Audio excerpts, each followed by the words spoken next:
Barnstable This Morning, just about 9 minutes toward the top of the hour on this Tuesday morning. I'm Sarah Colvin, and joining me live on the phone, I welcome our Director of Public Works, Dan Santos. Dan, good morning. Good morning. How are you today? Doing very well, thanks. So, Dan, I wanted to talk a little bit about the Barnstable bulkhead. What's going on out there that we need to update our viewers on? Okay, well, the Barnstable bulkhead is what it is the structure that's in Barnstable Harbor, and that is it's the walls that the sea, washes up against where all the boat docks are and the boats go. So that's called the bulkhead. So it's basically the walls of the harbor. Exactly. And we, the town, probably 4 or 5 years ago, they had some collapsing of that original structure that was there, and they got some emergency funding to put in a new steel bulkhead. So that's what it is now. It's made of steel. And we noticed through our Marine Environmental Affairs Office and the Harbor Master that some bolts were missing, and there are bolts into this wall that go into the ground behind it. And they started asking questions as to, were they missing to start with, or are they popping off? And so we did some investigation. This started about a year ago, and over the last few months, and we realized that parts of the bulkhead weren't constructed properly. Uh-oh. So we did some digging behind it, and we found out that it's the steel beams back there, basically, with big steel washers. And the washers were half the size that were specified in the contract. Interesting. And so they were failing.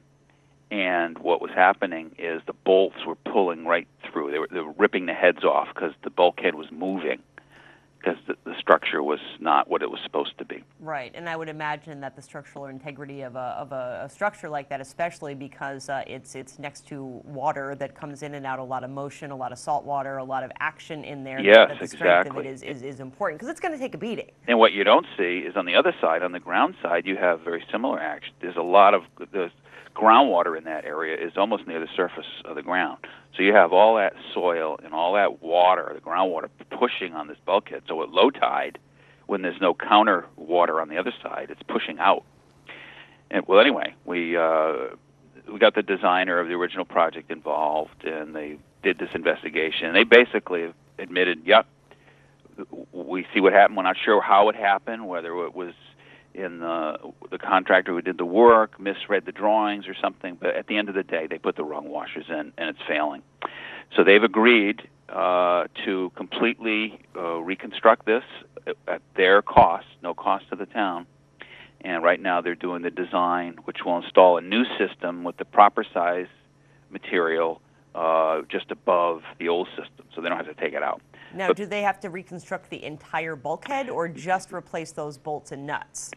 Well, it's kind of in between that. The bulkhead doesn't get replaced. That'll stay in place. So we have to excavate all the soil behind it, and this is all on the east and south sides where the people park now. We'll excavate that out, and they'll install new beams, and the beams are what are bolted to the bulkhead. So we get new beams and new bolts, and that gets tied into this system behind.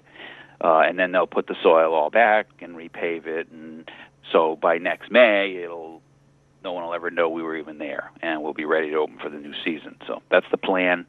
So it's a very interesting case from an engineering perspective. It's kind of the forensics of how and why this happened, but we did identify the problem.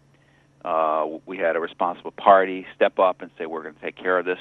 Oftentimes in the construction business, people start pointing fingers, and it becomes a legal morass.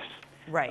That's not what's happened here. This contract, and they're GZA. I'll tell you who they are because we're very pleased with the way they've operated here. And they bought out the original designer, so it's kind of interesting. Interesting. Yeah, so they own a problem they really didn't have anything to do with. Right. Well, again, it's, as you say, it's good news that they are owning up to it. And again, I think it's interesting to see how something so small, like the wrong size washer, can create such an ongoing problem. And I think it's good that it was noticed here. So again, as you say, the work is the design is going in, and you're expecting to have the work complete by May. Yes, you make another good point there.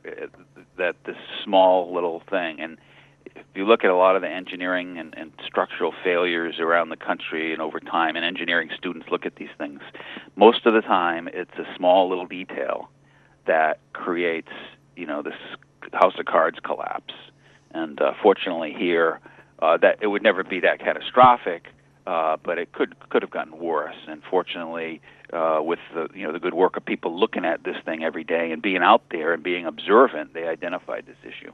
Great. And again, you mentioned the work will involve some excavating, some moving of pavement where people park and drive. Or can we expect some closures in the area of the bulkhead over the winter time? Yeah, actually, right now we've got a section cordoned off because it's the worst part of it, and we don't want any cars because cars add weight, and weight adds pressure. So we've blocked off some of it. But as we do the construction, we'll kind of do it and we'll move along. So we'll close parking and then open parking back up. But pretty much, I'd say between December and April, there's probably going to be very little parking available in the area of that bulkhead. But fortunately, that's a slow time of the year, and I'm sure we'll all be able to work around it. Indeed. And again, Dan, just so our viewers are aware, this is something that's going to be paid for completely by the contractors that made the error, correct? This is not going to cost the town anything? That's correct. They have insurance for this kind of thing, and their insurance company will be footing the bill. Fantastic. We always like it when that happens. Dan, anything else about the project that you feel our viewers should be aware of? No, I don't think so. That's okay. it for now. Well, thank you so much for joining us, and we'll talk with you again next week. Have a great day. Thank you. You too. Bye-bye. Bye. Dan Santos is our director of